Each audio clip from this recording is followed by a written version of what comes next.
And I want to ask you about Ezra Cleveland, Ron, to close the show.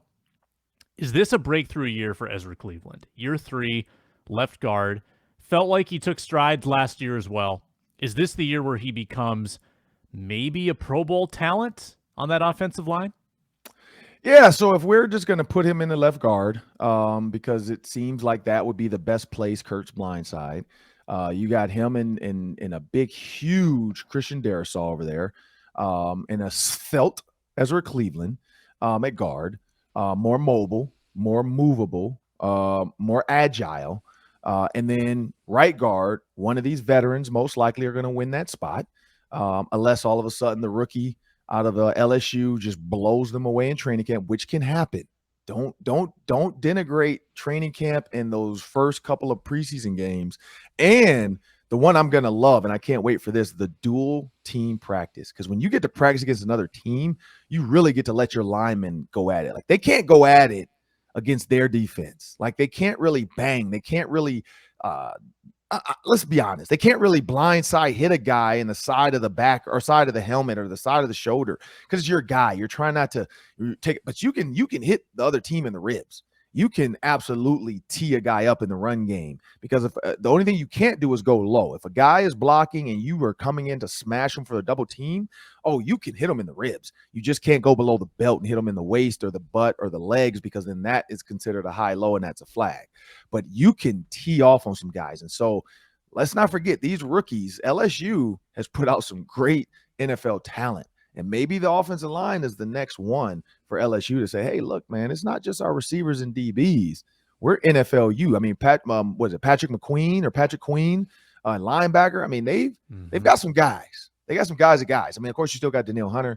But I think Ezra Cleveland in this offense, again, I keep bringing it back to this. And every time I talk to other people, I love getting other perspectives of people. And, of course, 4th of July was better than a football conversation. And so a guy came up to me because he knows, what I do for the Vikings. So he's a Vikings fan. And we had a long conversation, about 4 or 5 guys sitting out, on the water. And the guy's talking, and he's like, hey, what do you think about Kevin O'Connell? And so as I'm talking it through, and Kirk Cousins, he had some Skip Bayless type points for me, and I appreciate it. And this is what he said. Yes, Kevin O'Connell is smart. He's going to have all this stuff set up. You look at the film they're watching, whether it's Rams film or 49er film or whoever, Packer film, because LaFleur does some great stuff. Can Kirk Cousins actually get it done?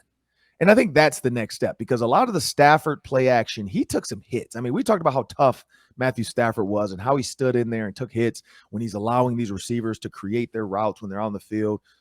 Is Kirk Cousins willing to do that? Is he willing to stare down the barrel of a gun and at the last minute throw the ball as the trigger's being pulled, as a guy is coming right at him, as a bull has been let out of the stable, right as the matador is lifting up that cape, there's a bull right there. Kirk Cousins got to throw the ball, close his eyes, and take a hit. Can Kirk Cousins do that? Only time will tell, and I think that's where it stands. Matthew Stafford, we know he was a tough SOB. Like, he was one of the toughest guys, or not one of, he is one of the toughest. He still is one of the toughest guys in the NFL when it comes to quarterbacks. It's just players playing with broken ribs, playing with broken fingers. I mean, he do play with a broken shoulder at one point or whatever, clavicle. Like, this guy is tough. So is Kirk Cousins that guy?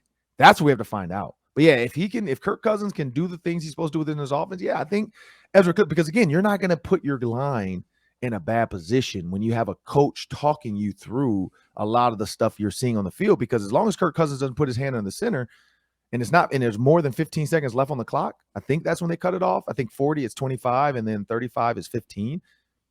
He can hear the coach. He just has to stay back away from his team, and his coach can talk him through it. That's why Stafford stays back, and then he runs up last minute and then starts doing stuff. He's listening to Sean McVay. Same with Jared Goff. Sean McVay was talking them through some stuff. So I think, yeah, this is the year for Ezra Cleveland, but it's going to be predicated on Kirk Cousins. What do you think, Sam? Yeah, I think that his rookie year was tough. COVID year, obviously, he didn't get the start immediately that season. He had to sit on the bench half a year. Year 2, he's going through offensive line change at the left tackle spot. So it goes from Riley Reif to Rashad Hill to Christian Darrisaw. Hard to have continuity. So I think this year with better continuity, I think he was improving a lot in the second half of last year.